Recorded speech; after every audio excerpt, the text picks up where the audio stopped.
Welcome back to another technical deep dive here in the debug zone.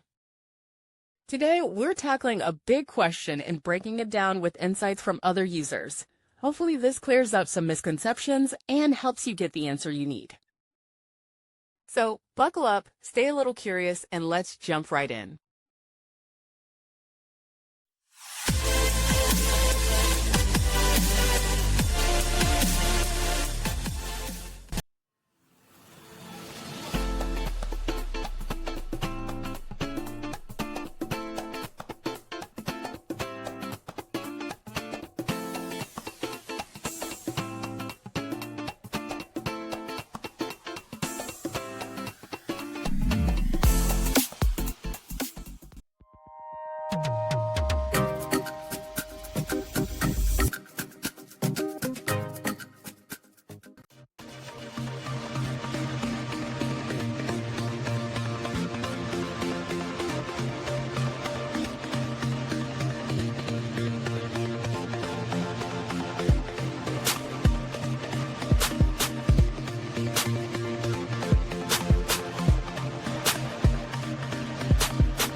And that's a wrap.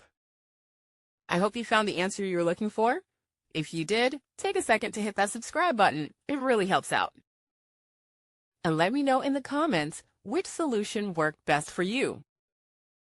See you next time in the debug zone.